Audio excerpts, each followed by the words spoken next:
Aquí les tengo un cuadro que presenta el vector, la enfermedad, ¿verdad?, que puede transmitir y el tipo de patógeno. ¿Ya? Así que aquí lo tienen clarito. Cada uno aquí vemos con mosquitos comenzando, si es un virus, si es un parásito, lo que transmite.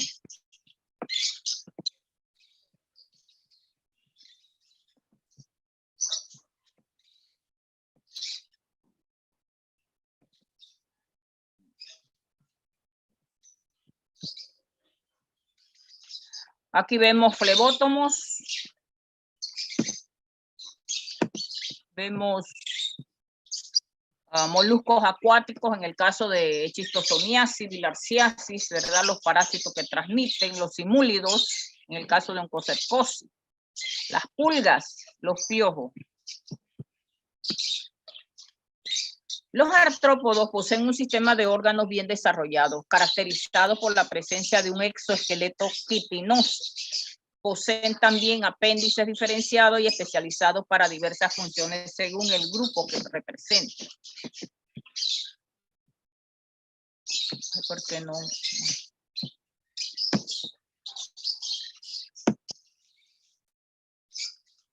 Es un grupo muy extenso en el reino animal y se clasifica en 4 subfilos.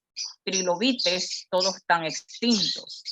Quelicerados, crustáceos y unirrámeos, ¿verdad?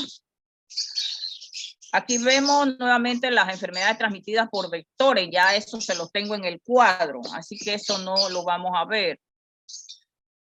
Dice que aproximadamente un 17% de las enfermedades infecciosas en forma desproporcionada a la población más pobre corresponde a las zonas tropicales y subtropicales, les gustan los trópicos. Y la mayor carga de enfermedades del 2014, ¿verdad?, van a ser el dengue, paludismo, la fiebre de chikungunya, fiebre amarilla y la enfermedad por el virus de Zika. ¿Qué factores lo favorecen? Los viajes y el comercio mundial, la urbanización no planificada.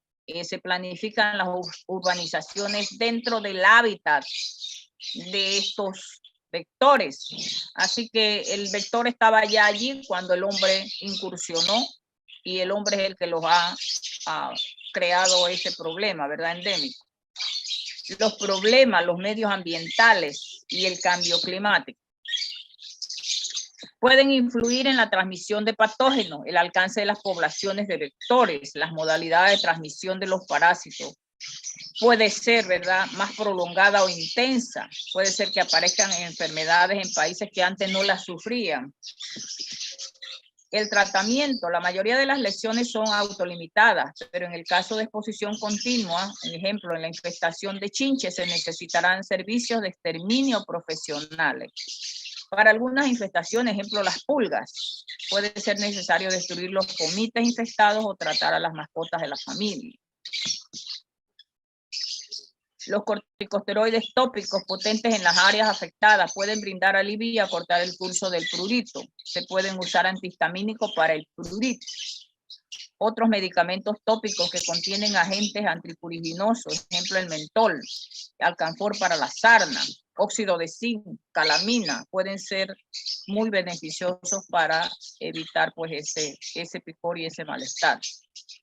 Los cambios en las prácticas agrícolas debido a variaciones de temperatura, las precipitaciones pueden influir en la propagación de enfermedades transmitidas por vectores. El crecimiento de los barrios de tuburios sin un suministro fiable de agua corriente ni sistema de gestión de desechos sólidos puede poner a grandes poblaciones urbanas en riesgo de padecer enfermedades víricas transmitidas por mosquitos. Vamos a ver el grupo de los mosquitos. Son insectos de distribución cosmopolita, conocidos con el nombre común de zancudos por las patas largas y delgadas. Tienen hábitos diferentes, son antropofílicos o zoofílicos. La hembra pica y succiona sangre, que es con la probóscide. Y esa picadura de mosquito hembra causa comezón y además esa picada de esa mosquita hembra va a transmitir agentes patógenos. Los machos por lo general son fitófagos, se alimentan de clorofila. Existen 2 familias de importancia médica, la subfamilia Anophelinae, que tienen alas manchadas o moteadas, y el género Anopheles, ¿verdad? Y vemos nosotros la subfamilia Culicinae, que tiene alas no manchadas o moteadas, y los géneros, ¿verdad? Van a ser el Culex y el Aedes. El Culex, que no tiene bandas blancas en las patas, y el Aedes con bandas blancas en las patas. Aquí vemos nosotros el Culex, Aedes, Anopheles, imágenes de ellos. Aquí vemos la forma de huevos, ¿verdad? Hacen empalizadas. El Aedes que queda aislado, y vemos nosotros los que poseen flotadores. Vemos aquí Aedes son aislados, Anopheles con flotadores, que ya señalamos, y el Culex queda de forma empalizada. Se diferencian también ellos por la presencia de un sifón respiratorio. En el caso de Culex y Aedes, por allí ellos van a respirar, un sifón que se llama espiráculo. En Anopheles, ¿verdad? Se carece de ella. El Culex se le llama culicino. La hembra deposita los huevos en balsas en forma de botes, sin flotadores. Las larvas descansan formando un ángulo con la superficie del agua y tiene un tubo respiratorio largo y delgado.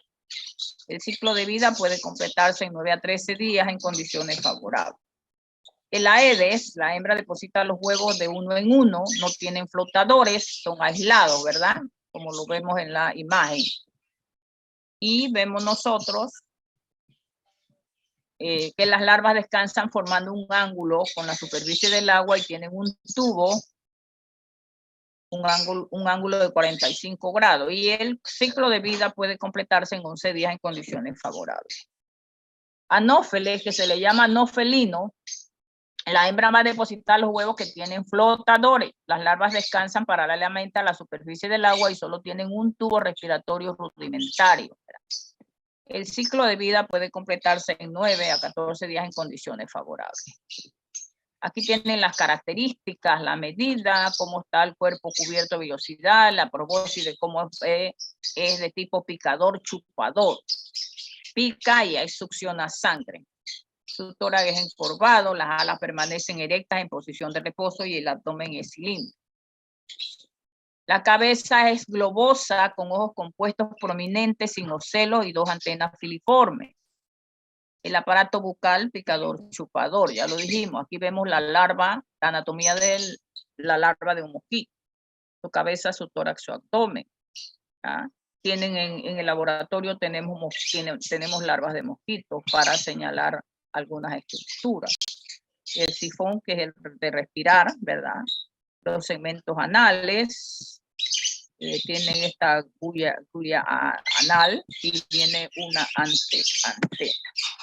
Aquí vemos las pupas. También tenemos pupas, las cuales vemos, ¿verdad? En Culex y Aedes.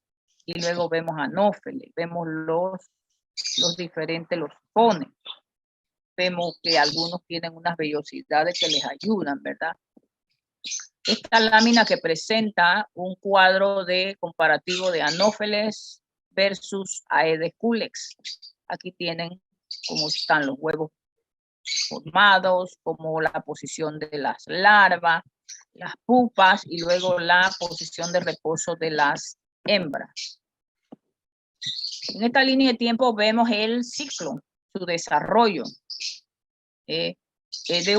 Dice que se hace la ovoposición y de 1 a 3 días va a salir la larva que posee 4 estadios, acuérdense.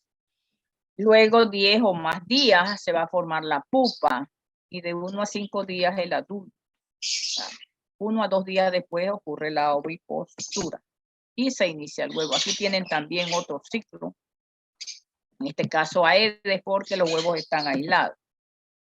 Y también aquí vemos las larvas, los estados larvarios, L1, L2, L3, L4, ¿verdad? Son larvas, pero que no hablamos aquí como en nematodos de rapitiformes, filariformes, otro tipo de larvas. Lugares de reproducción ya lo saben, aguas estancadas. Los simúlidos son insectos nematóceros o mosquitos Tienen un aparato lacerador, chupador corto. Esto hay que ver la diferenciación de los sistemas de succión, de picar. Las estructuras bucales son las encargadas de cortar los tejidos dérmicos, generando un acúmulo de sangre que es aspirado por el insecto. Aquí lo ven, ¿verdad? Es jorobado. Creo que tenemos un simúlido que ya está un poquito transparente, pero que allí se logra ver. Es coloración oscura, tórax prominente, y es la forma del ejiboso. Tiene como una jiba, ¿verdad?, que lo caracteriza. Tiene alas muy grandes en proporción al cuerpo. Perdón. La picadura. Al igual que los mosquitos comunes, las hembras son las que pican. De la mosca negra necesitan sangre para poner sus huevos. Sin embargo, su diferente aparato bucal hace que las heridas sean más problemáticas. Aquí vemos que ella no tiene una probóscide que introduce para alimentarse, succionar, chupar esa sangre. En este caso, ella va a tener piezas bucales cortantes, que va a crear esa herida sangrante que produce muchas reacciones alérgicas y que es bien doloroso. Aquí vemos este diagrama, ¿ya? La piel, ese aparato bucal va a rasgar, causa herida sangrante, y la saliva puede provocar alergia. En cambio, el mosquito común tiene una probóscide, es un pinchazo limpio a través de la piel y no crea este sangrado ni esta laceración. Agua, dame agua. Gracias. Las porciones bucales son de tipo perforador, en este caso, ¿verdad?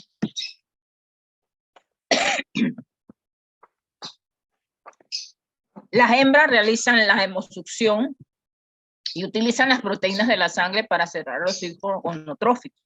Van a producir huevos, son de hábitos diurnos, son exofágicos, pican en el exterior al aire libre, en los medios rurales. La mosca se infecta al ingerir sangre del hombre o animal infectado. Los tripomastigotes se multiplican en el intestino medio y de 10 a 20 días, ¿verdad? Si estamos hablando del vector de la tripomastigote, de lo que es tripanosoma. De 10 a 20 días migran hacia el intestino anterior, invaden las glándulas salivales y están en condiciones de ser inoculados en el próximo hospedador. El hábitat natural de la mosca negra, Simulidae, ¿verdad? Va a ser cerca de la vegetación, cerca de ríos y torrentes, lugar propicio para su reproducción. No suele entrar a edificios ni lugares, ya es de ambiente. Ya dijimos que tiene capacidad de desgarrar la piel, libera un anestésico vasodilatador. La función es extraer mucho más cantidad de sangre, retrasa la sensación de picadura y tiene aquí su medida, que yo siempre digo que eso no, yo nunca les pregunto eso. Aparece entre los meses de mayo y octubre, la picada es sumamente dolorosa, es de color oscuro, por eso se dice que es negra. Aquí está la distribución geográfica, es cosmopolita. Y no todas las especies son vectores de oncocerca. En la región afrotropical, el principal vector es Simulium damosus. En la región neotropical, el Ocracium. En Centroamérica, el Metallicum y el guianense. En Sudamérica, Oyapoquense. Los lugares de cría pues son arroyos, ríos, torrentes, corrientes, agua muy oxigenada, cantidad de materia orgánica en suspensión, no contaminadas, condiciones bióticas necesarias para el desarrollo de las larvas. Son vectores de Oncocerca volvulus, de Manzonella osardi, del mintos, parásitos responsables de la denominada ceguera de los ríos. Afecta a más de 17 millones de personas en las regiones afrotropicales, neotropicales. En aves son los responsables de la transmisión del Leucocitosum protozoo parásito. En el caso de Glossina, género de dípteros hematófagas africanas conocida como mosca tsetse, esta es la que mencionamos adelante, que es la transmisora, vector de trypanosomiasis. En el caso de África hablamos de enfermedad del sueño. En América hablamos de triatomino, que es la enfermedad Chaga. Hay unas 300 especies, cada una con preferencias diferentes por lo referente a hábitats hospedadores de prevalencia diversa según la región. Son vectores biológicos que transmiten el agente patógeno Trypanosoma spp. Especie Brucei, estamos hablando de África, protozoo que causa la nagana en los animales, que crea un factor económico bien devastador. Otras especies son la Rangeri rhodesiense, que van a ser los transmisores de la enfermedad del sueño o tripanosomiasis africana en el hombre. Pueden ser amarillas, pardas o negras, miden de 6 a 13 milímetros. ¿Verdad? Sus características: la posición de reposo de sus alas, la probóscide alargada con base agudosa con relación a la mosca negra, que es desgarradora, ¿verdad? Las cerdas curvas ramificadas sobre las antenas, las venas distintas en las alas. Machos y hembras chupan sangre, a pesar de que también se nutren de jugos vegetales. La hembra es fecundada solo una vez en su vida y pare una larva cada 10 días, es decir, desarrolla un doble ocito en cada ciclo, hasta una decena de larvas. La mayoría de las moscas tsetse son diurnas y localizan su presa por la vista y el olfato. Chupan sangre cada 2 a 3 días. Su ciclo vital en el macho dura la mitad que en el de la hembra. Ambos pican de día a los animales y al hombre. La visión y el olfato son factores que orientan a estas moscas a sus hospedadores. Dice que las hembras no ponen huevos, son larvíparas. Los huevos eclosionan en el útero, dentro del cuerpo de la hembra, donde maduran hasta el estadio tercero en unos 10 días. Y nunca hay más de una larva en el útero. Bueno, claro, no caben. Las larvas maduras las deposita la hembra en el suelo seco bajo la vegetación, donde rápidamente se transforman en pupas. Las diversas especies ocupan variados hábitats, ¿verdad? Hay especies de río como la Glossina palpalis, la Fucipes y la Tachinoides, que frecuentan áreas cálidas en las orillas de ríos y lagos. Especies de arbustos, o sea, en sabanas, como la Glossina morsitan, la Suinertoni y la Palideipes. Se encuentran en regiones boscosas y en zonas de las sabanas. Aparte del coste económico y social de la enfermedad del sueño en el hombre, ¿verdad? Nagana, en el caso de los animales, como se denomina localmente la enfermedad del sueño en el ganado, hace imposible el desarrollo de una industria ganadera productiva en amplias áreas del continente. Se ha estimado que la eliminación de la mosca tsetse permitiría aumentar la producción bovina africana en unos 125 millones de cabezas. Aquí vemos, nuevamente tienen el cuadro, ¿verdad? Donde tienen, en este caso, los vectores, la enfermedad y tipo de patógeno. Aquí tienen varios vectores con las enfermedades y el tipo de patógeno que van a producir.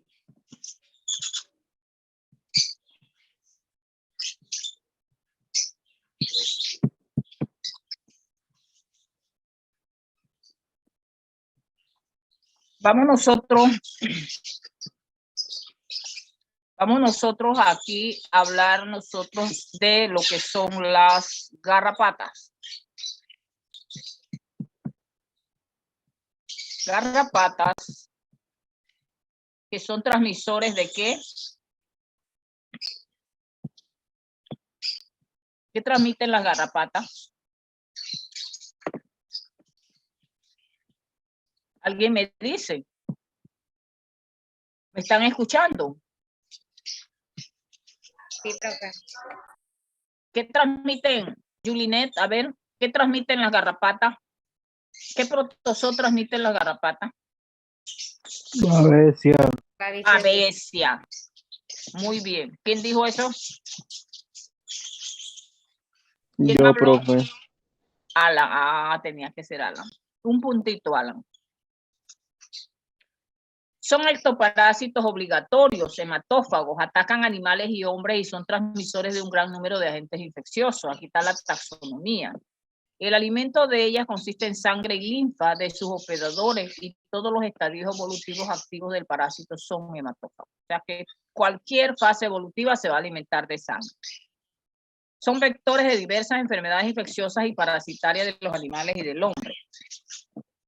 Aquí tienen su morfología, ¿verdad? Cuánto miden, son aplanadas dorsoventralmente. Creo que todos conocen las garrapatas, cómo es su cefalotórax y el abdomen, que van fusionados de manera oval, que tienen 4 pares de patas articuladas, que terminan en garras, el color que tienen, presencia o ausencia de una cubierta dura en la parte dorsal, se dividen en duras y blandas. O sea que hay garrapatas duras y garrapatas blandas. Se pueden observar a simple vista, o sea que son macroscópicos. Y poseen espiráculos que son orificios respiratorios, como en el caso de los mosquitos, de larvas de mosquitos. Pueden sobrevivir en su fase no parasitaria por largos periodos en el medio ambiente. Aquí tienen algunas de las partes principales de una garrapata. En este caso estamos viendo una garrapata dura. Hay especies ectofíticas y endofíticas. Su saliva es importante en el proceso de alimentación y las secreciones salivares en algunas especies pueden causar toxicosis y parálisis. Transmiten agentes virales como la riqueza y protozoos. Ellas se aparean sobre el huésped, excepto en ixodes SPP, que también puede ocurrir cuando las garrapatas aún se encuentran en la vegetación. Los machos permanecen en el huésped e intentan aparearse con muchas hembras mientras se alimentan. Transfieren a la hembra una bolsa de esperma en una estructura que se llama espermateca. La postura ocurre en el medio ambiente, no sobre el animal. Las hembras se aparean solo una vez antes de la ingurgitación final. Luego se separan del huésped y almacenan suficiente esperma para fertilizar todos sus huevos. Las garrapatas duras hembras ponen muchos huevos, ¿verdad? De 20.000 en un solo paquete. Las argácidas hembras ponen repetidas pequeños lotes de huevos. Aquí vemos un ciclo, la hembra y el macho, ¿verdad? Copulan, formación de huevos. Va a haber formación, va a salir una larva que se alimenta de mamíferos pequeños y luego las ninfas. La fase va a ser evolutiva, va a ser en la fase de ninfa, garrapata de la fase adulta y la garrapata repleta de sangre. Aquí la vemos. Aquí es una ninfa, aquí es una adulta y aquí es la que vemos que cuando está en la plaza está llena de sangre. Ya se alimentó. Aquí vemos hábitat, huésped y distribución. Se han evolucionado y se han adaptado a 2 componentes de su hábitat, el entorno físico y sus hospedadores. Lleva esa relación. Poseen especies características de hospedadores primarios a los cuales están adaptadas. Generalmente corresponden a un grupo de especies similares. La supervivencia de una población de garrapatas depende de la presencia de hospedadores adecuados para la reproducción por parte de los adultos, ¿verdad? Que son huéspedes de mantenimiento. Ellos se alimentan de la sangre mientras van en proceso evolutivo rumbo a ser adultos. Hay una ocurrencia estacional y distribución geográfica. Existen garrapatas duras y blandas con características específicas. Tenemos Ixodoidea, ¿verdad? Que puede ser Ixodidae, que son las garrapatas duras, y Argacidae, las garrapatas blandas. Son 2 grupos, ¿verdad? Y vemos aquí la garrapata dura, tiene todo el dimorfismo sexual, tienen las hembras un escudo corto, ¿verdad? Escudo dorsal, y el macho tiene un escudo que cubre todo el dorso.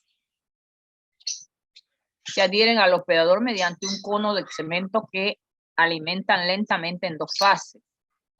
Primero hay una adherencia y salivación.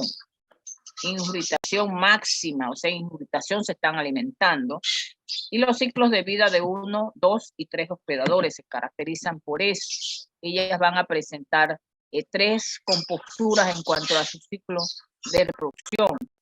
Aquí tenemos el Ixodidae, ¿verdad? Todas las características, todas las estructuras que las poseen, que las tienen, ¿verdad? Aquí vemos las fases, larva, ninfa, en el huevo, en el caso de Ixodes escapularis, larva, ninfa, adulto, y luego el adulto hembra, el macho y la hembra. En este caso, podemos ver el escudo del macho que cubre todo el dorso. Y en la hembra, ¿verdad? Que ese escudo llega a casi la mitad de lo que es la parte de ella. Las garrapatas representan una de las más importantes desde su punto de vista médico. Son responsables de transmitir una variedad de virus, bacterias, riqueza, protozoos, mientras toman una comida de sangre de su hospedador. Esto es que cuando se alimentan, esos virus, bacterias, riqueza, protozoos pueden pasar. Algunas garrapatas duras también pueden provocar parálisis, ¿verdad? Causada, parálisis dice de garrapatas causada por una toxina salival que se libera mientras que se alimentan. El ciclo evolutivo de las duras presenta además de huevo 3 estadios móviles, ya lo señalamos, larvas, ninfas, adultos, machos y hembras, que requieren alimentarse de sangre y o linfa de sus hospedadores. Los huevos son esféricos, depositados en grandes masas y la cantidad por lo general es abundante, más de 4.000. Puede haber garrapatas duras de un solo hospedador, ¿verdad? Son aquellas que en sus 3 estados de desarrollo móvil, larva, ninfa y adulto se alimentan y mudan dentro del mismo hospedador, de modo que la garrapata nunca deja a este desde su fijación como larva hasta su desprendimiento como hembra repleta de sangre y grávida. Ella va a bajar a poner los huevos al suelo. Ellas no ponen los huevos en el hospedador, ellas bajan a poner los huevos en el suelo, en la paja, en la hierba.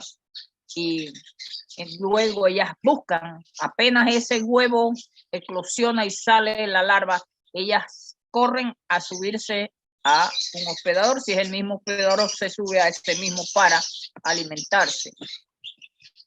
Aquí la vemos.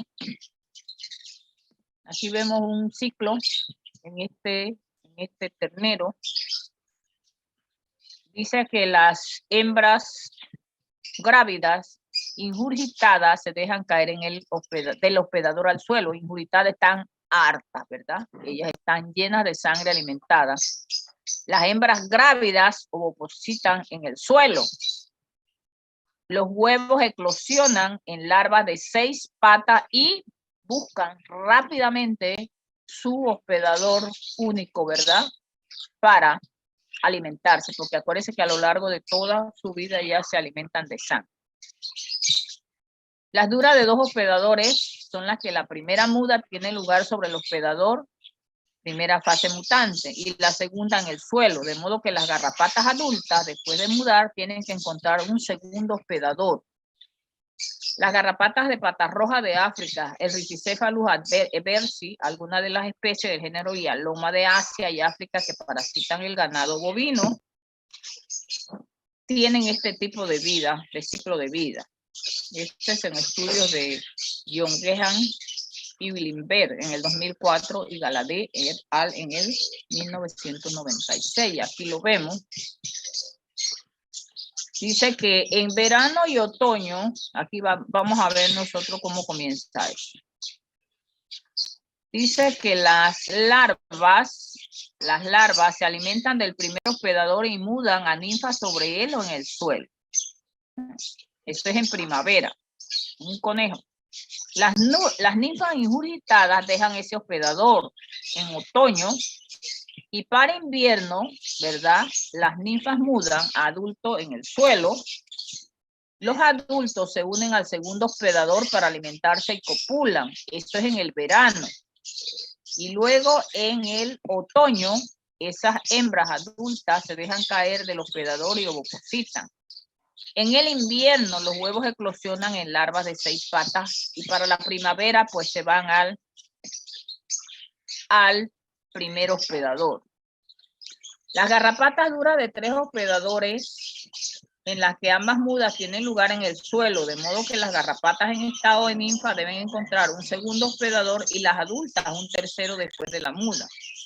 La garrapata marrón de oreja de África, Rhipicephalus appendiculatus, que infesta el ganado bovino. La mayoría de las especies del género Ambioloma que parasitan al ganado bovino, perros, ovejas y el hombre tienen este ciclo de vida, según estudio de estos mismos señores. Aquí vemos nosotros que en primavera las larvas se unen al primer hospedador y se alimentan y dejan caer. En el verano, ¿verdad?, del primer año, las larvas mudan a ninfas luego de caer al suelo. Llegó el otoño, viene el invierno y en el segundo año, ¿verdad?, las ninfas se unen al segundo hospedador. Viene primavera, verano y las ninfas mudan a adultos después de dejar el segundo hospedador. Para otoño y pasar primavera, ¿verdad?, los adultos se unen al tercer hospedador para alimentarse y copulan. Y luego el tercer año, vamos a ver nosotros que en hospedadores, terceros hospedadores, las hembras adultas se van a dejar caer del hospedador y ovopositan. Esos huevos, ¿verdad?, eclosionan en larvas de 6 patas. Lo que tenemos que ver, la importancia que tenemos que ver en estos ciclos es que ellas jamás ovopositan dentro del hospedador. Ellas tienen que tirarse al suelo llenas de sangre, bien alimentadas para poder soportar el no alimentarse o ovopositan.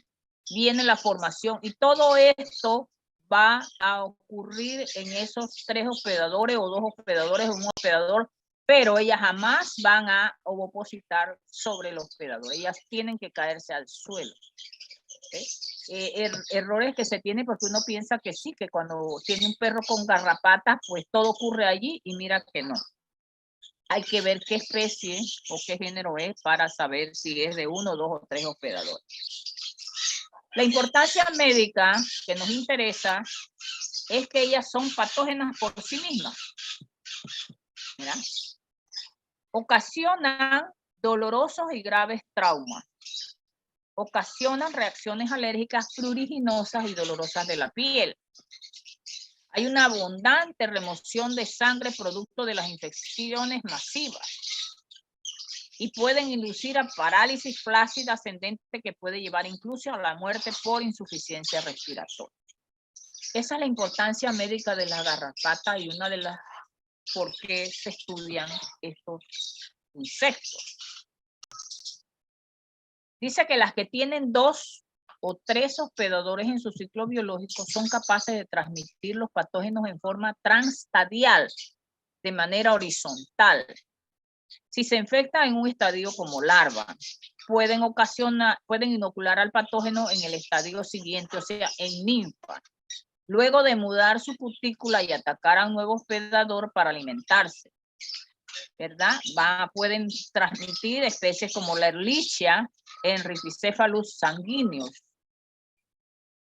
Las de un solo hospedador no pueden actuar como vectores del patógeno. Los patógenos que transmiten estas garrapatas exhiben una transmisión transovárica, o sea, de una manera vertical, ya que infectan los ovarios de las hembras que los adquieren, pasan a sus huevos y futuras generaciones, las que al ir a alimentarse en nuevos animales pueden transmitir la infección.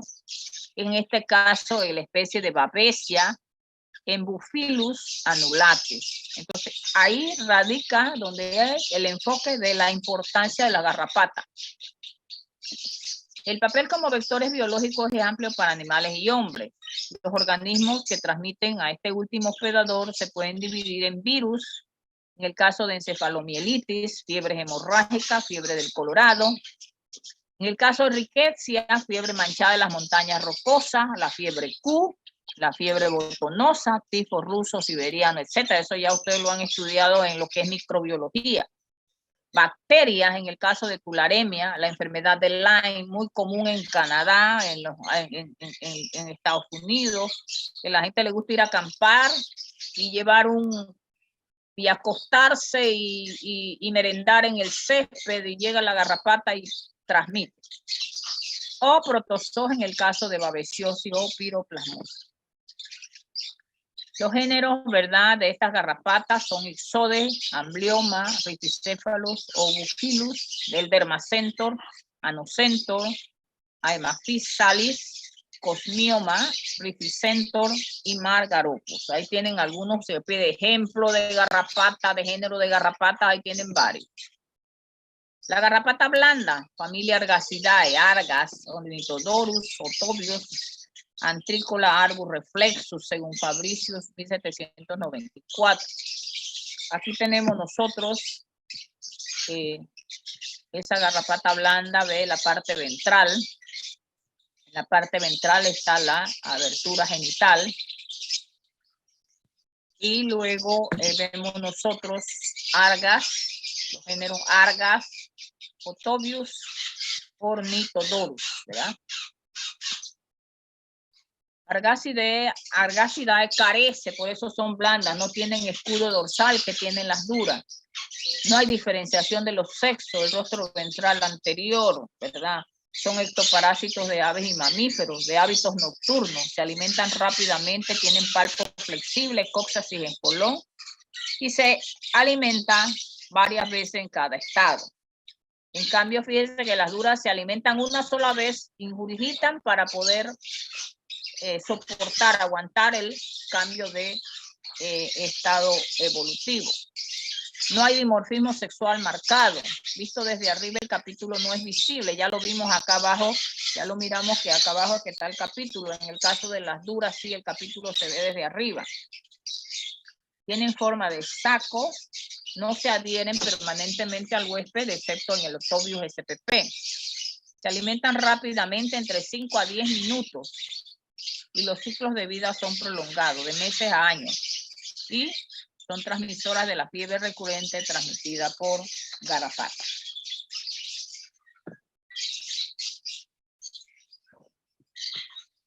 Dice que existen 183 especies, 4 géneros, y sus características ya las dijimos, ¿verdad? Ya esto lo mencionamos anteriormente, así que seguimos. Van a inducir una anemia, una infección bacteriana secundaria en el sitio de alimentación. Van a transmitir, en el caso de Arga, van a transmitir enfermedades como la borreliosis de las aves, la borrelia anserina, parálisis por las garrapatas, ¿verdad? En pollos y lesiones en el sitio de la alimentación. El Ornitodorus movata no posee estructuras laterales, pero posee discos y mamilas. Se encuentra en grietas y hendiduras de los nidos de aves y madrigueras de roedores. Es vector de borreliosis o fiebres recurrentes. Esto es lo que nos interesa y nos tenemos que estudiar. ¿Qué transmiten? Cada uno de ellas que transmiten. Hacen su cuadro y van sacando. En el caso del Argas persicus, son primariamente parásitos de aves. Viven en madrigueras o nidos, puede sobrevivir hasta 12 años y el adulto puede estar hasta 2 años sin alimentarse. El ciclo de huevo adulto se cumple en menos de 30 días y pone grupos de 25 a 100 huevos. Aquí hay un cuadro que dice ciclo evolutivo de las garrapatas blandas. Se inicia al desovar un número variable de huevos según la especie. Lo realizan las hembras, ¿verdad? Directo en el ambiente, debajo de piedras, árboles, cobertizos, corrales, gallineros, tablas, etc. Luego de un periodo donde se desarrollan pequeñas larvas hexápodas, o sea que tienen 6 patas, en el interior de los huevos y que después los abandonan, salen en busca de animales apropiados para alimentarse de su sangre. Prosiguen su evolución y se transforman en ninfas octápodas y estas en hembras y machos adultos. Por último, las hembras fecundadas se dejan caer al suelo para depositar los huevos. Aquí vemos adultas en el suelo, adultas ovopositando, larvas eclosionando y larvas en aceite. Aquí hay una vista dorsal y ventral de una garrapata donde tiene pues sus estructuras principales, ¿verdad? De cada una de ellas, ¿verdad? Los festones. Nosotros tenemos Dermacentor andersoni y tenemos, creo que Ornitodorus, tenemos un Ornitodorus en el laboratorio. Aquí otro dibujo, ¿verdad? Con algunas de las partes principales. saber diferenciar entre una hembra y un macho por el escudo en el caso de las garrapatas duras. Aquí vemos nosotros esa estructura que es con la que ellas pues van a alimentarse, el hipostoma. ¿Ya? Vemos la parte ventral, la superficie ventral, vemos los palpos, que a veces son sensores, vamos a ver las quelíceras, las mandíbulas, ¿verdad? Y vemos nosotros esos ganchos que tienen en esa mandíbula. Y esta es la base del capítulo, ¿verdad? Aquí vemos palpos, hipostoma, quelícero, base del capítulo y segundo segmento los palpos. Aquí vemos quelícero, hipostoma, los palpos, ¿verdad? Son como sensores, hipostoma, las quelíceras. Mire esas filos que tiene esto allí. Las quelíceras, ¿verdad? Con esto que ellas van a pegarse y a cortar. Aquí hay un cuadro.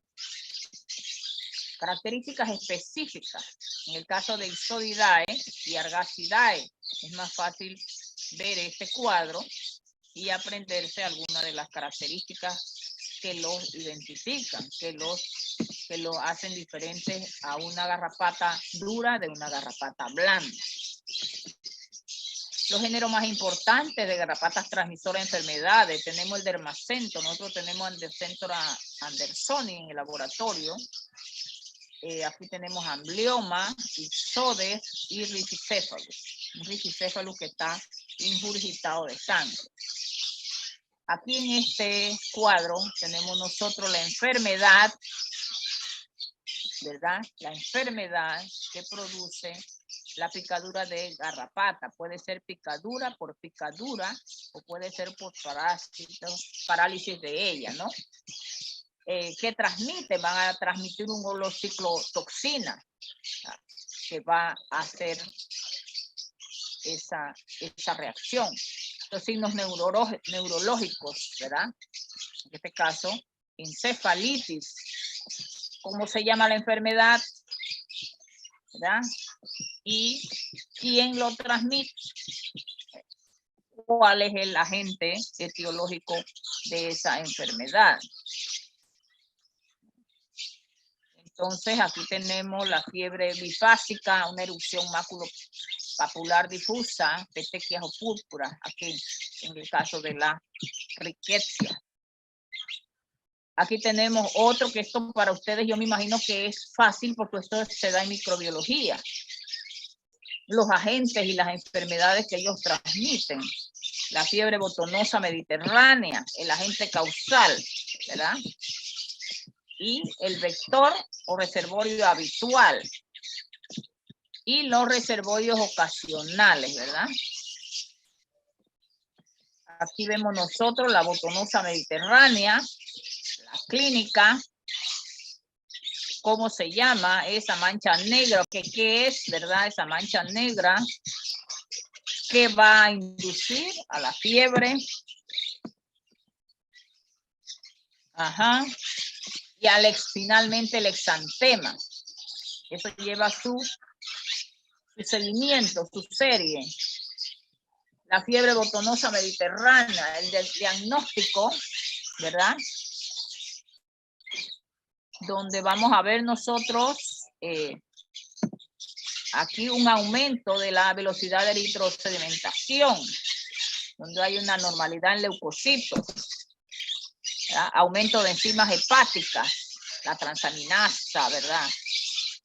En el caso de un líquido cefalorraquídeo va a aparecer normal. La inmunofluorescencia directa, primeros días biopsia de mancha negra. Las pruebas serológicas, elevación de la IgM a títulos superiores de 1 en 400. La elevación de IgG a títulos superiores de 1 en 80. Y la obtención de una muestra en la primera consulta de las 2 semanas para hacer un PCR de ADN de, ¿verdad? El agente etiológico. Aquí vemos en la fiebre, aquí también vemos nosotros otro diagnóstico. Inicio precoz, disminuye las complicaciones graves, las tetraciclinas, cómo va a aplicarse el tratamiento. ¿verdad? Vamos a ver nosotros la doxiciclina, cómo se aplica, los macrólidos, ¿verdad? Para alergias, como antihistamínico, y las quinolonas, si el diagnóstico es dudoso y se quiere cubrir otros gérmenes. Se hace uno de amplio espectro, ya más universal. Aquí vemos nosotros fiebre recurrente endémica, la clínica que se presenta, ¿verdad? Ahí lo tienen pasito a pasito, el diagnóstico y el tratamiento. Aquí la fiebre hemorrágica de Crimea o Congo, la etiología. ¿Por qué es tan importante, verdad? Ahí está. La fiebre hemorrágica de Crimea, Congo, clínica y una línea de tiempo que presenta las fases. Hay una fase prehemorrágica con su sintomatología, la fase hemorrágica y la fase de convalescencia. Está completito. Aquí, fiebre hemorrágica de Crimea, Congo, tenemos la patogenia. Tenemos los reservorios, ¿verdad? La picadura, qué sucede cuando se aplasta una garrapata, el vector, ¿verdad? La transmisión persona a persona, exposición a sangre del infectado. El diagnóstico y el tratamiento. Aquí vemos el agente causal de recurrente endémica, la Borrelia hispánica, vector, Ornitodorus, y el reservorio, pues, el ratón, un roedor. La enfermedad de Lyme que hablamos hoy, escuchamos hablar tanto de ella, la etiología, quién es el vector, Isoderricinus, agente causal, la Borrelia burgdorferi, el reservorio, los ciervos, ¿verdad? Y los roedores. El tratamiento, ¿verdad? Aquí está clarito, el de elección. El de elección es el primero que se trata de dar. Luego, ver si son embarazadas o niños para aplicar lo que es menos inocuo. O si no hay, pues hay una alternativa. Aquí tiene. Ustedes en los exámenes ponen el primero que les viene, TAS, y no se fijan los efectos secundarios, cuál es mejor, no, TAS, a quemarropa, chan, es este, se fue. Hay que ver esas cosas también. Hay que tener mucho cuidado.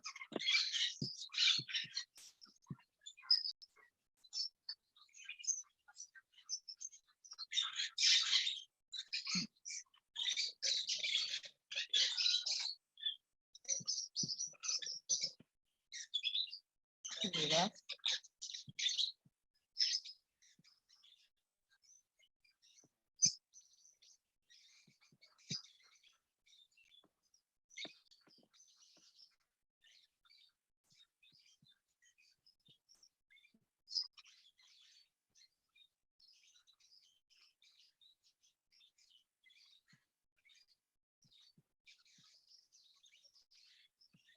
Estoy compartiendo, jóvenes. Sí, profe. Vamos con las pulgas. En estas presentaciones se da las características, las estructuras, todo para que sepan conocer una pulga, una garrapata, un chinche, qué sé yo. Pero el enfoque que ustedes tienen que darle a esto, porque ustedes no son biólogos, no están estudiando para biólogos, es el enfoque médico. Esta última parte, ¿verdad? De garrapatas, muy interesante, muy importante para ustedes, donde yo voy a dar mis enfoques para mis exámenes. Se los estoy advirtiendo. Y se los estoy compartiendo. En todos ellos ustedes tienen que leer, saber características, claro que sí, saber de quién se trata, de quién estamos hablando, cómo es su forma de alimentación, y si su forma de alimentación, de qué manera el hombre puede, ¿verdad?, adquirir las enfermedades, qué tipo de organismos están transmitiendo ellas, si es un virus, ¿verdad? Si es un virus, o si es un protozoo, si es un parásito, qué es lo que están transmitiendo y qué enfermedad van a transmitir, eso es importante, pero también cómo se tratan estas enfermedades. Y eso para ustedes yo pienso que no es difícil, porque eso es microbiología pura, eso yo lo di en microbiología pura a los chicos que tenían que saber que quien transmitía, ¿verdad? La clínica, manifestaciones clínicas, el tratamiento y todo. Entonces, ellos en eso no hubo problema. Vamos a hablar de pulgas. Son sifonápteros de familia Pulicidae. Existen más de 2000 especies. Tiene el tamaño, el macho es más pequeño que la hembra, carecen de alas, el cuerpo es comprimido lateralmente. ¿Quién no conoce una pulga? ¿Quién no ha tenido un perro en su casa que no haya tenido pulga? Están el cuerpo comprimido lateralmente y fuertemente esclerotizado por la quitina. Es un cuerpo quitinoso, difícil de romper y hay de distintos tonos café.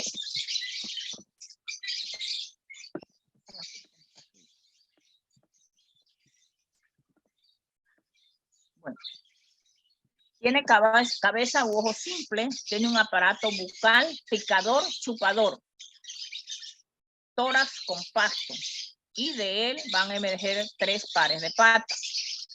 El posterior está muy desarrollado y adaptado para el salto. El abdomen es amplio o segmentado.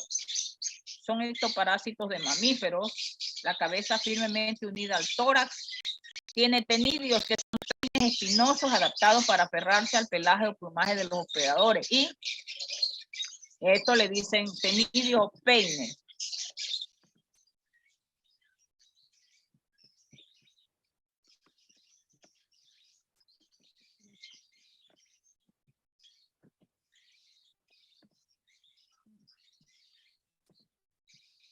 Aquí vemos la imagen de una pulga. El aparato bucal, la cabeza dotada de ojos, de antenas, el tórax, un abdomen segmentado, los genitales, sus 3 pares de patas y en las patas existen garras de las cuales ellas se aferran fuertemente al hospedador. Un aparato bucal adaptado para picar. Su alimentación exclusivamente sangre, ojos simples y antenas cortas, abdomen grande en relación al tamaño del insecto y contiene los órganos internos. El aparato reproductor en las hembras es más fácil de reconocer por la presencia de una formación sacular, la espermateca, que tiene el aspecto de una calabaza. Ahí ella va a almacenar los huevos. El momento del día preferido de ella para realizar la puesta de huevos es durante la noche o cuando hay muy poca luz. Esto implica que la mayor parte de los huevos se localizan en los lugares reservados para el descanso de los animales. A estos lugares se les denomina puntos calientes y son los que ofrecen las mejores condiciones de supervivencia. Aquí vemos nuevamente una pulga. El ciclo de vida de ella, ¿verdad? Vamos a ver que ella va a hacer la deposición de huevos. Van a salir ninfas de primera fase, segunda fase, tercera fase. Se hace la crisálida, de la cual va a emerger la pulga adulta. ¿Cuántas clases de pulga estudiaremos? Pues estudiaremos la Pulex irritans, que es la pulga del hombre. La pulga del gato, que es la Tenocefalides felis. La pulga del perro, que es la Tenocefalides canis. La pulga de la rata, que es la Xenophila chopis. Y la tunga penetrans, que es la pulga de la arena onigua. Ella tiene mucha afinidad por los cerdos. Vamos a decir, no en la antigüedad, porque no hace tanto como seamos tan antiguos. Pero los campesinos que criaban cerdos tenían lo que decían ellas tenían una porqueriza rudimentaria. Ellos les hacían a los cerdos un charco ahí entre el lodo, que estuviera bien húmedo, y criaban los puercos allí. Y le hacían algo para albergarlos, pero de manera rudimentaria, no esas porquerizas de ahora, donde bañan los cerdos, donde hay piso y estas cosas. Y entonces en el acúmulo de la arena, la tierra que se hacía en los bordes de esas charcas, ellas vivían y los cerdos estaban llenos sus patitas de Tunga penetrans, vulgarmente niguas. Y el hombre campesino descalzo que llegaba allí a ver los cerdos, pues ellas se le metían a través de la piel, penetraban y pues se presentaban esos casos bien serios, ¿verdad? La pulga irritans, que es la pulga del hombre, tiene patas poderosas, el tercer par es muy desarrollado y adaptado para saltar. El tubo digestivo presenta en su tercio anterior un proventrículo, una forma que es una formación de peines quitinosos radiados y de dirección distal que tiene la función de filtrar la sangre ingerida. Aquí vemos una imagen de esa pulga irritans, donde vemos ojo, cabeza, ya lo vimos, antenas, pronoto, mesonoto, estas placas de aquí, pronoto al anterior, mesonoto las que siguen, metanoto, y sigue así, espiráculo, que son estructuras para respirar, ¿verdad?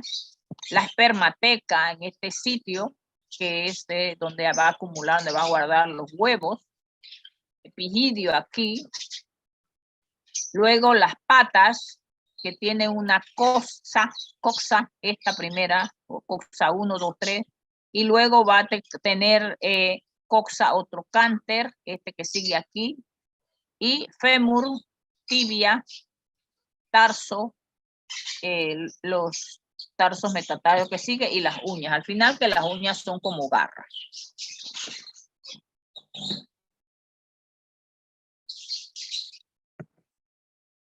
Los estados evolutivos en el ciclo de desarrollo, o lo metabólico, o la metamorfosis completa, va a tener huevo, larva, pupa e imago, ¿verdad? Aquí tenemos aquí.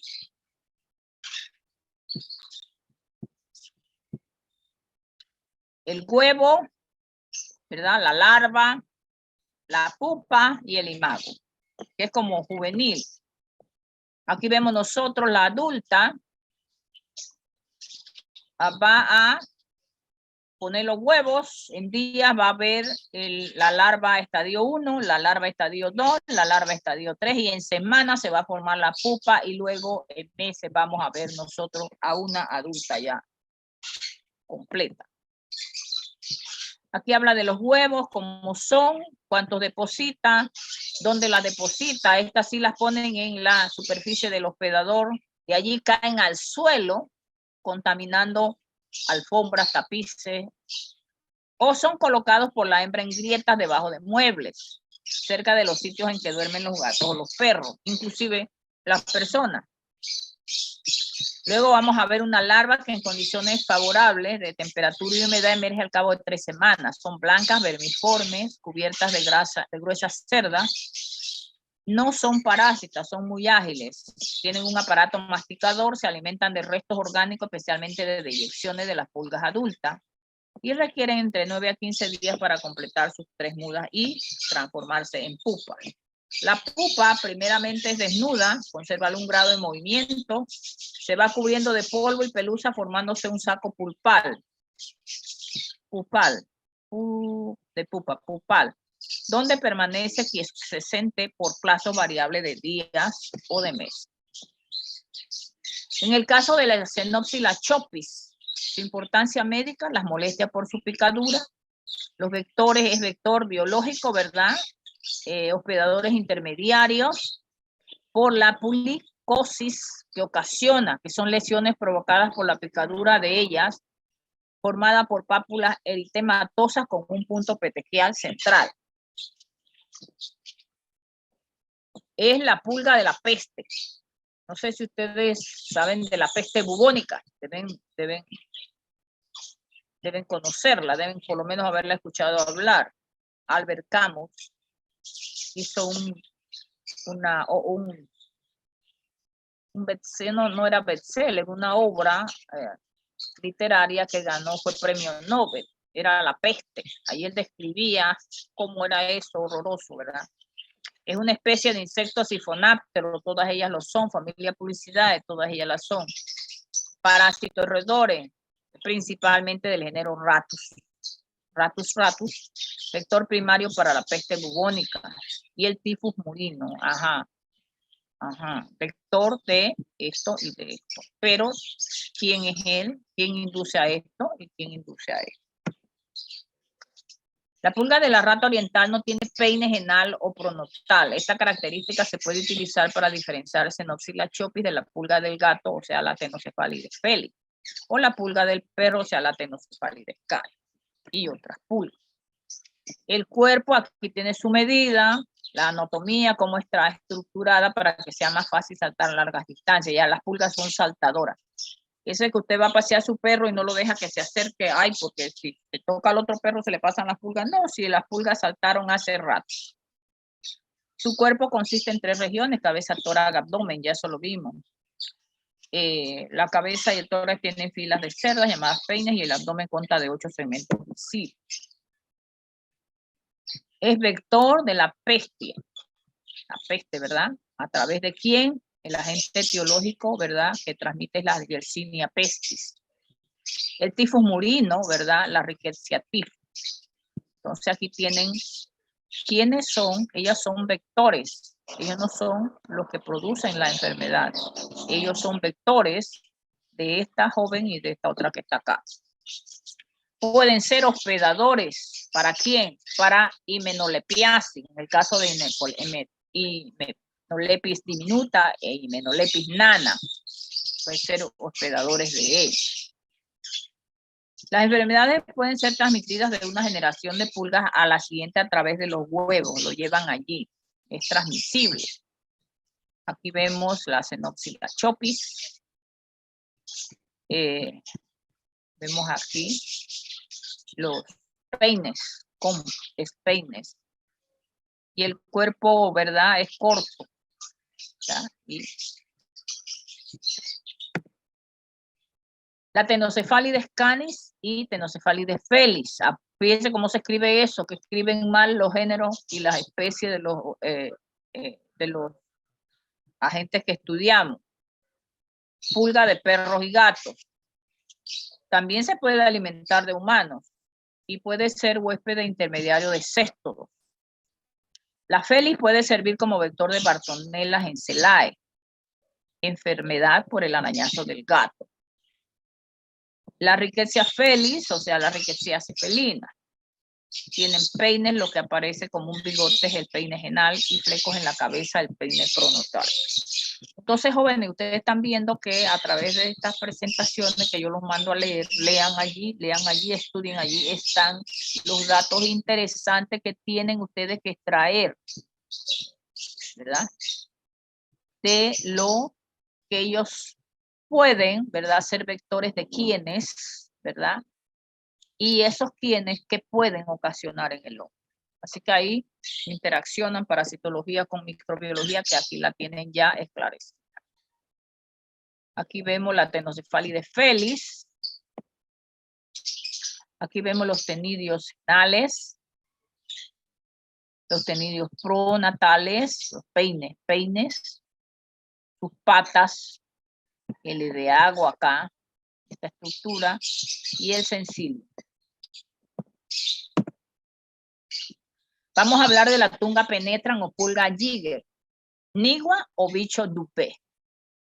Va a producir la tungiasis. Su tórax es comprimido, la parte trasera va hacia arriba, las partes bucales son largas y dentadas. Lo mejor para perforar la piel. Se entierra en la piel humana para poner sus huevos. Va a causar ectoparasitosis producida por la penetración permanente del parásito. Él penetra la piel y se queda allí. Él no migra. No se va para buscar el sistema digestivo, ni pulmones, ni cerebro, ni nada de esas cosas. Se queda allí, viviendo allí, haciendo todo lo que tiene que hacer en ese orificio que abre. Hace túneles. Se considera endémica en América Latina, México hasta el norte de Argentina y Chile, Caribe y África subsahariana, Camerún, Sierra Leona, Costa de Marfil, Nigeria, Etiopía hasta Sudáfrica. Zanzíbar, Madagascar, caso de Asia y Oceanía. Se encuentra por encima de los 2000 metros en México y Colombia. En Columbia. Inicialmente se limitaba a América Central, Caribe, Sudamérica. Posteriormente se extendió a Madagascar, África tropical, Seychelles, Pakistán y costa occidental de la India. Sí, aquí en Panamá, aquí en Chiriquí, por favor, que la gente que hablaba de migua como hablar de mosca. Las patologías que frecuentemente se encuentran en viajeros desde zonas endémicas en los que tienen una carga parasitaria mínima y una resolución quirúrgica simple. En países en desarrollo y comunidades pobres provoca una infección recurrente con una alta carga parasitaria e importante morbilidad.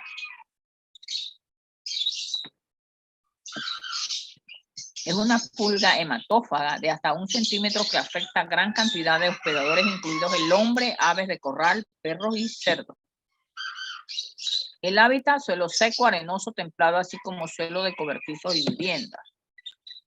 Su ciclo biológico, esos huevos son depositados en el suelo llegando a funcionar de 3 a 4 días. Tras 2 semanas, la larva forma un capullo y dentro de esta sufre su metamorfosis hasta dar lugar a una pulga adulta. Las hembras grávidas son las que penetran la piel del hospedador para alimentarse de la sangre de este, aumentando de tamaño hasta expulsar cientos de huevos en un periodo de 2 a 3 semanas. Luego de la expulsión de los huevos, la pulga muere y la lesión comienza a involucionar. Aquí vemos los 5 estadios de la tungiasis, el ciclo evolutivo de la tungiasis, la tung. La hembra, ¿verdad?, está cargada de huevos. Ella se expande, ¿verdad?, con sus huevos. Estos caen al medio ambiente y de dentro de ellos van a nacer esas larvas. Y luego la pupa, luego los adultos que van a penetrar, ¿verdad?, la piel del hospedador que pasa por allí después. Vamos a ver en el estadio 1, aparece una mancha rojiza de aproximadamente 1 centímetro. Son los estadios que ella provoca en el hospedador. En el estadio 2, que es a 1 o 2 días de pospenetración, comienza la hipertrofia y el parásito se hace más evidente con un nódulo blanquecino. Se observa un punto negro central que corresponde a la abertura anogenital. Ella está de recula, como dice uno. Ella está cabeza para adentro y ano para afuera. Y un halo eritematoso alrededor de la lesión. El estadio 3,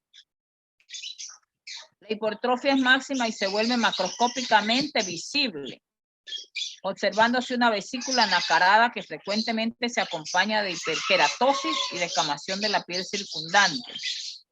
La expulsión de los huevos y las heces son típicos en esta etapa y las lesiones suelen ser dolorosas, pruriginosas y con sensación de cuerpo extraño. Aquí vemos la cantidad de huevos que está depositando esa pulguita. En el estadio 4, una costra negra cubre la lesión involucionada con el parásito muerto, 3 a 5 semanas después de la penetración. Allí lo vemos. Cada punto negro es el ano de la tunga penetrans que está allí. Y ven cómo está eso de horrible. En el estadio 5, una cicatriz residual del estrato porno es característica 6 semanas a varios meses después de la penetración. Las lesiones principalmente en pie, sobre todo espacios interdigitales, superinguinales y dorso del pie y tobillo, aunque excepcionalmente en cualquier parte del cuerpo. Todo está en que está en contacto con ella y ella penetra. Generalmente son lesiones únicas. En cada huequito hay una pulga. En las infecciones severas va a haber nódulos o lesiones confluyentes con cientos de parásitos en su interior. En ocasiones, sobre todo en regiones endémicas, pueden observarse complicaciones o cuadros severos, con secuelas que incluyen la deformación y pérdida de las uñas.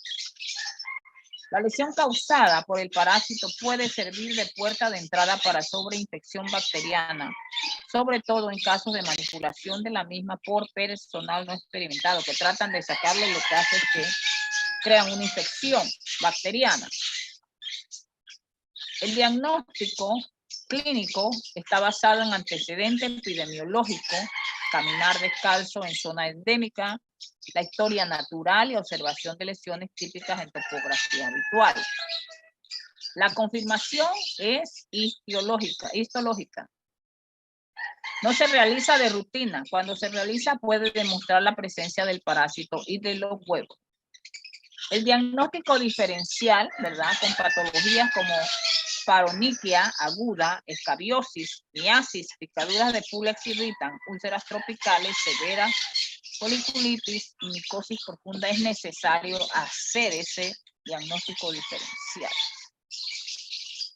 El tratamiento, en los casos simples o no complicados, el tratamiento de elección es el curetaje de la cavidad previa aplicación de antiséptico tópico para evitar una infección bacteriana, ¿verdad? Vemos aquí nosotros posteriormente su tratamiento tópico. Aquí están tratando de sacarla, ¿verdad? Pero hay que saber cómo sacarla. Es importante retirar el parásito sin que éste se rompa, ya que eso genera una reacción inflamatoria y dolor local. No existe ningún fármaco con eficacia comprobada en ensayos clínicos. Los resultados con ivermectina y albendazol no pudieron ser comprobados en los ensayos realizados. Siempre se recomienda la vacunación antitetánica o refuerzo de esta para que los que no la tienen y profilaxis, ¿verdad? Para los casos más severos, antimicrobianos. La prevención consiste simplemente en utilizar calzado cerrado, evitar sentarse, tumbarse en zonas donde habita esta pulga. Es de difícil erradicación, dado el gran número de huéspedes que puede tener que actúan como reservorios, así como por la permanencia en el ambiente de larvas y huevos. La fumigación ambiental no ha sido efectiva para combatir el problema en los sitios donde es una endemia. Recientemente una serie de casos utilizando un repelente natural sobre la base de aceite de coco. Este aceite mostró una regresión de la clínica a pacientes con infecciones graves y fue útil para la prevención de la reinfestación. La aplicación 2 veces al día de este repelente a base de plantas redujo la tasa de infestación. Los métodos físicos son aquellos que se utilizan para impedir que los animales entren en contacto con zonas contaminadas por pulgas. Ya hemos visto cómo las pulgas adultas permanecen sobre el cuerpo del hospedador y que apenas lo abandonan, incluso pese a estar junto con otros animales libres de estos parásitos, de forma que las infecciones se producen cuando los animales frecuentan zonas parasitadas por pulgas recién emergidas de la fase de fuga. La lucha mecánica ha sido tradicionalmente y sigue siendo los métodos más utilizados en la lucha contra las pulgas. Lo más acertado consiste en realizar un tratamiento combinado contra las formas adultas de los predadores y contra las formas preadultas, o sea, los huevos, larvas, pupas, en el entorno.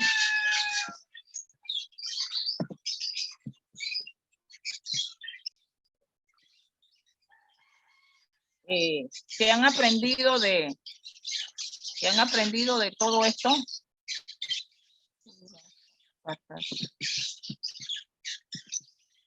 Jóvenes.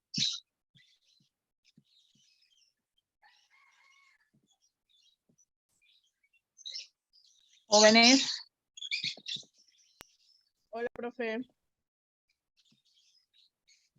¿Qué han aprendido, jóvenes? Yulineta estaba dormida, se acaba de levantar. No, profe, si estamos aquí en la universidad. Creo que se han nutrido de cosas que ustedes ni se imaginaban que existían. ¿Es así o no es así? Sí, profe, los artrópodos ahora me dan miedo. Ajá, hay que tenerle cuidado, ¿verdad? Hay que tenerle un poquito de cuidado. ¿Sí? Patas pulgas.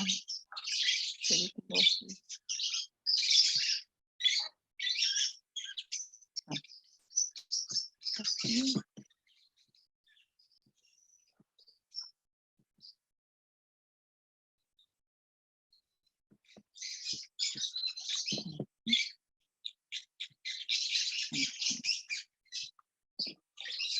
Entonces vamos nosotros a hablar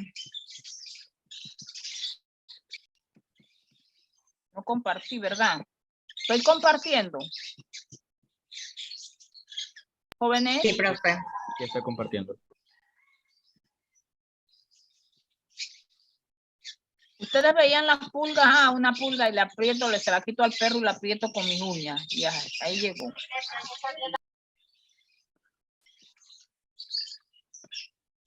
Pediculosis, ¿verdad? Vamos a ver nosotros estos tres señores, ¿verdad?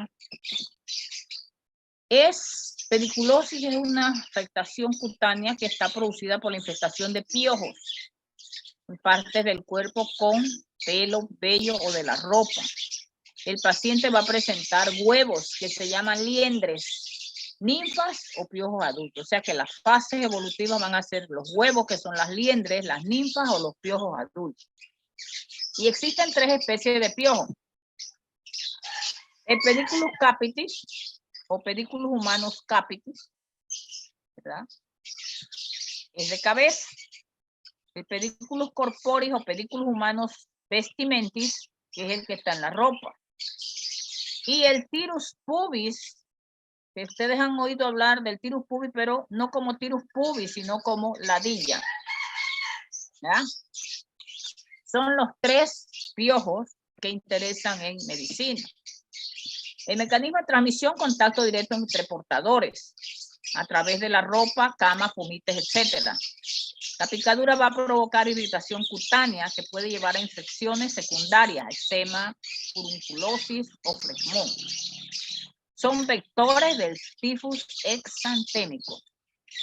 Existen tres especies de piojos de distribución mundial, ¿verdad? Ya los mencionamos. La ladilla, o el Tirus pubis, Pediculus humanus capitis o el Pediculus humanus corporis. Son ectoparásitos hematófagos sensibles a variaciones de temperatura. No soportan el ayuno, ellos sin sangre se mueren. La hembra coloca de 500 a 300 huevos, que son liendres, en la base de los pelos. Tienen una metamorfosis incompleta o sin.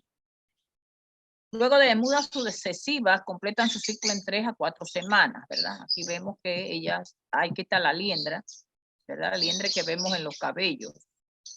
Se pegan, tienen como tienen una sustancia que parece un cemento en el cual por eso no se caen del cabello. Hay que de verdad pegarse para quitarla. Ahí vemos las ninfas adultas. Tiene la medida, son de cuerpo aplanado, dorso centralmente, ápteros son de color blanco sucio, negro grisáceo. Su cabeza es pequeña, más angosta que el tórax, aparato bucal chupador, fíjense, no picador, es chupador. Y la picazón se asocia con la pediculosis. Se alimentan varias veces al día, su saliva se inyectan para facilitar esta labor es irritante. Mire cómo quedó eso allí. Dice que cómo se alimenta 5 veces al día durante 30 minutos. Ella extiende el pico e inserta los estiletes, ¿verdad? Estilete, inyecta una sustancia anticoagulante. La zona se irrita y se produce la picazón, succiona hasta 1 ml de sangre por día. Las antenas del piojo cuentan con diferentes órganos que miden desde la temperatura hasta la humedad. Y la respiración ella va a absorber el oxígeno a lo largo de una hilera de respiradores en su abdomen que pueden cerrarse y volverse impermeables al agua. Debe ser los espiráculos.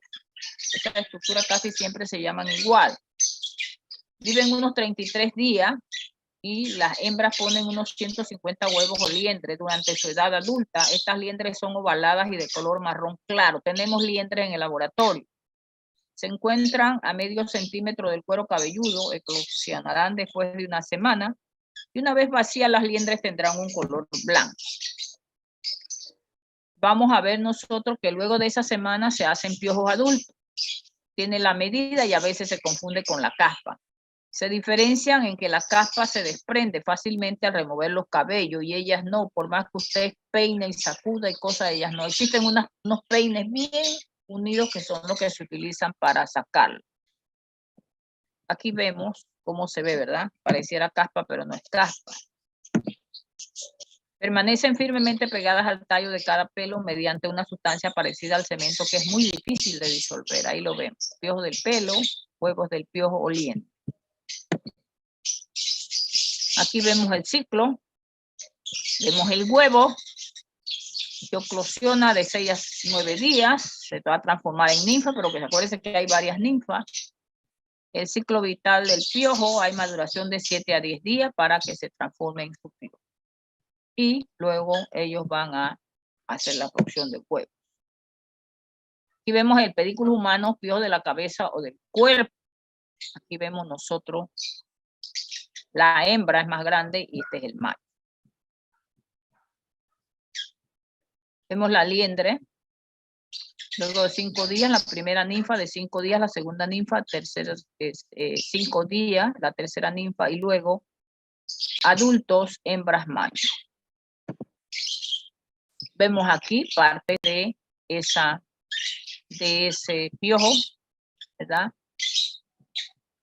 Algunas se aprenden para que digan, aunque sea alguna. Y para que cuando ven en el laboratorio lo puedan poner las estructuras. Aquí vemos ese huevo, que tiene ese huevo dentro. Aquí vemos ya, ¿verdad? El nido, aquí viable dentro, el opérculo por donde va a salir. El ojo, aquí ya está vacío, ya salió. Aquí vemos partes más sencillas, ¿verdad? Para que puedan señalar en los dibujos. Vemos dentro el huevo, está ahí para opositarlo.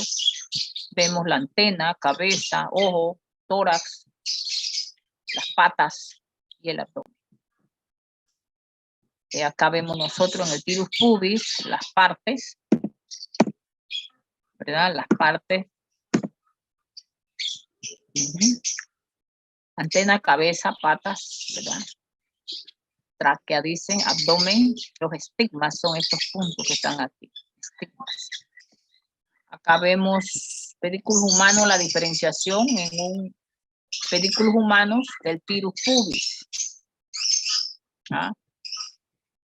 Él es más largo, él es más corto, más ancho, más redondo.